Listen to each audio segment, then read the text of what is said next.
Okay. Hi, John Marshall, the DrillMaster. This is the Air Force Academy at, excuse me, Tulane 2024, the Mardi Gras drill meet. All right, here we go.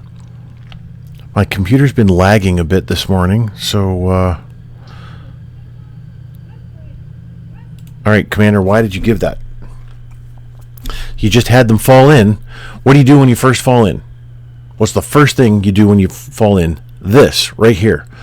That's the first thing you do. You get your dress cover interval and distance. In a color guard, you're not going to get cover, obviously. But you're going to dress to the right, you're going to get your distance. So there is no reason for you to call at close interval dress right dress.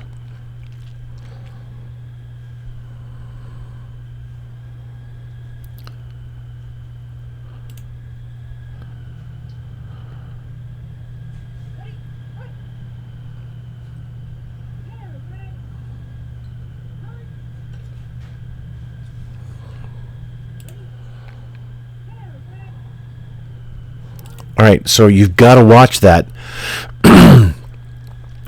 You can see the Space Force bearer switches his grip. So I guess you guys are probably going to use ceremonial technique, which this will be interesting to watch, because I bet you're using a mix of ceremonial and regulation techniques, and that's not what you're supposed to do. But we'll see. We'll see. So as far as what you're doing there, Space Force bearer, looks like you have the index finger pointed down, which is the ceremonial technique. But when you do this, let me put my there. All right, when you do this, when you move from the thumb in front grip, the strong grip, to the thumb behind grip, or the V or U grip, you have to keep your finger there so that the staff doesn't move. What you did is it looked like you pulled the staff around and rotated it so that your spade rotated as well. So you've got to make sure that you don't do that.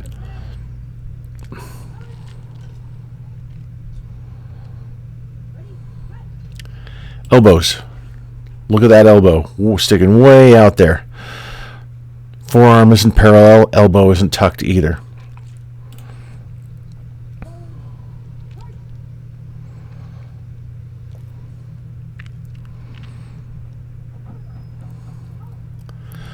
Where were you going there, left guard? You're moving in, then you move back out.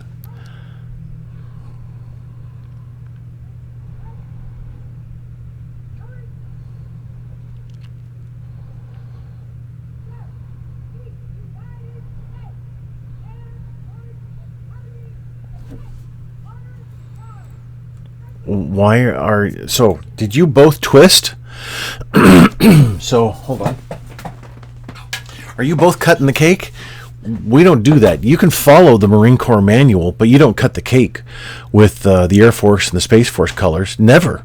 Nobody cuts the cake except the Marine Corps. So cutting the cake means that your staff is oriented so that the spade is flat to the front. When every service dips their colors, besides the Marine Corps, we all dip so that the spade remains flat at all times. We don't change, ever.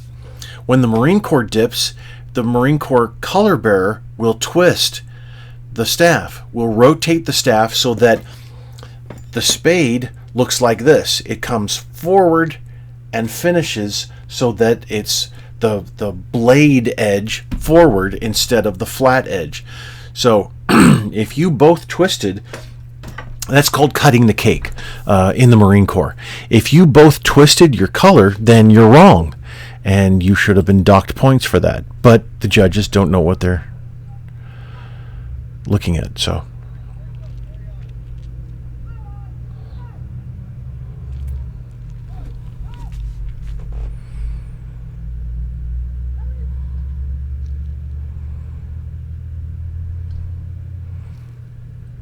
little bit of a timing issue there. So one thing about trimming the colors is this is what all the colors need to look like. Space Force Bearer, not your fault. Left guard, move away. Stop. You probably are great friends, but stop. You need to march and stand at close interval. So go to your left. Anyway, the staff, the color needs to be gathered.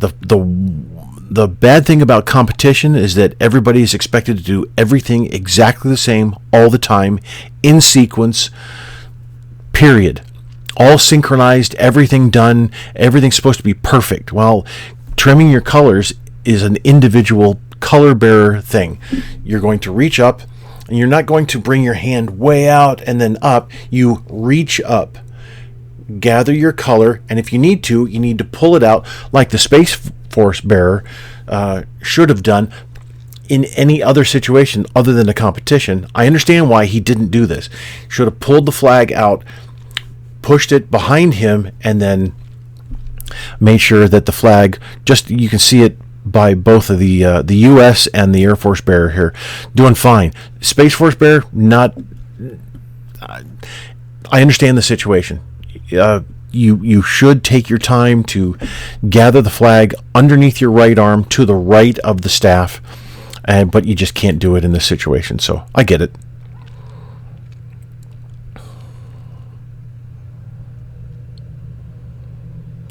So you're going to respond to your own commands, Commander. You're going to stay because you're part of the formation. You're going to remain at the position of parade rest, and you're going to call the team to attention and respond just like a team member, because you're part of the formation. You're not outside of the formation.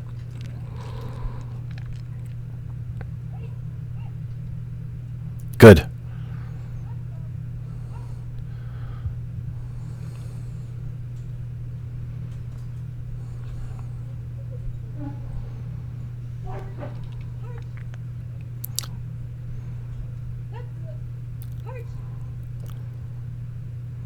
So you're not calling. No, I'm sorry. Never mind. You are. Let's go back. I want to. So far, doing really well.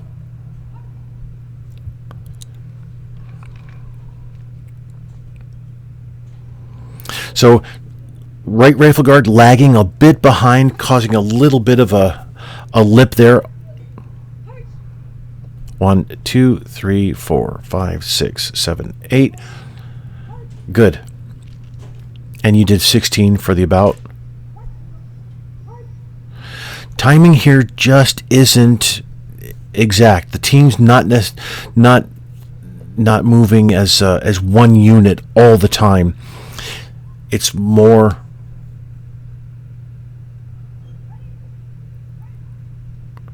So, Commander, you need to turn your head. Like I said before, you follow the Marine Corps order, but you don't do you don't do everything the Marine Corps way. We still have Air Force technique that needs to be followed, and the Air Force technique is to turn the head.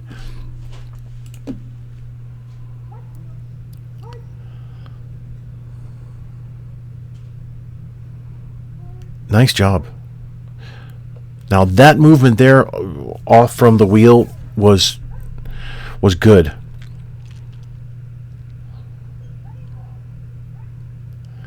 So kind of a shift in spacing there with that eyes left. Understandable, but it's something that definitely needs to be practiced.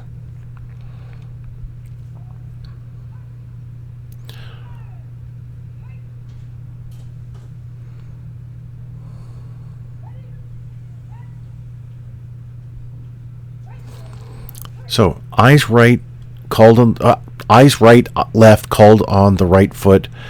Ready front called on the left. Yeah, good. Nice snap back. It's unfortunate that we have to do that in one count. So let's look at toes here. There. Not everybody's marching the same. This is normal, normal, normal, not normal. Pointing your toe down isn't normal marching technique.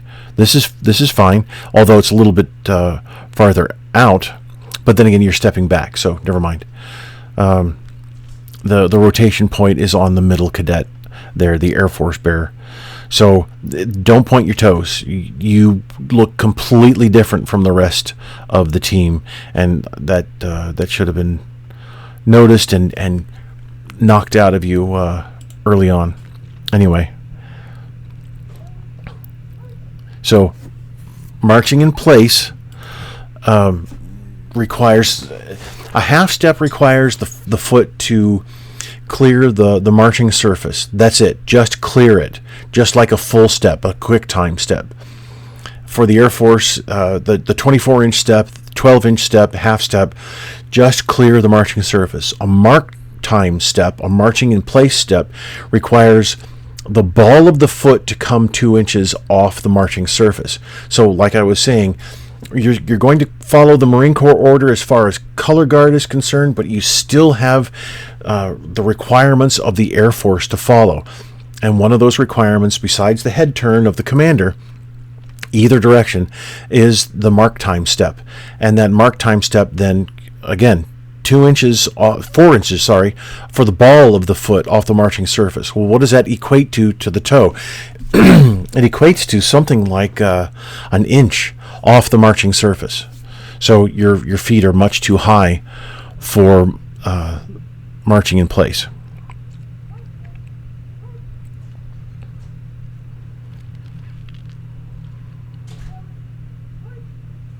Good. And but see, here, this is why I say the team's not moving as a complete solid unit all the time. This time after the wheel, and it was a right wheel this time, so sometimes a team will perform left wheels perfectly, or right wheels, but then the opposite wheel is just, oh man, it's all discombobulated. Well, here we can see some difficulty here with the U.S. bear, or the Air Force bearer running right into the U.S. bearer there.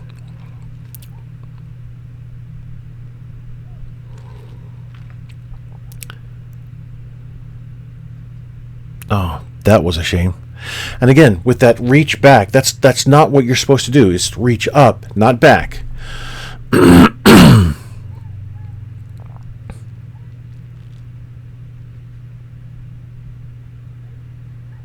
So you didn't mix ceremonial technique. I'm so glad.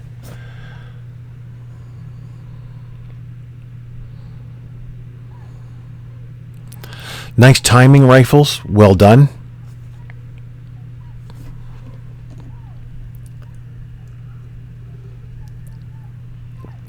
Good technique with coming to carry, going to present with the for the color bearers.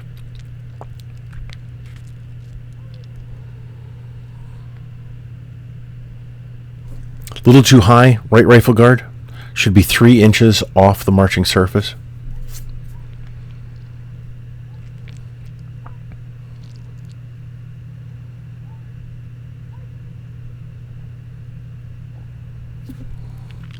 So that's not a forward march command.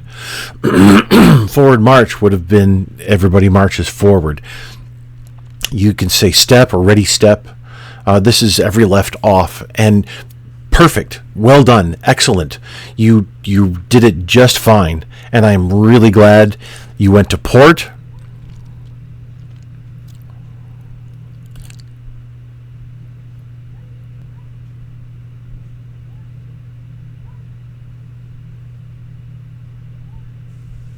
Yeah, you said forward march.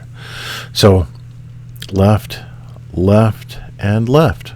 Yeah, that was the classic move for the team. Excellent job on that. Timing coming off, not all that great.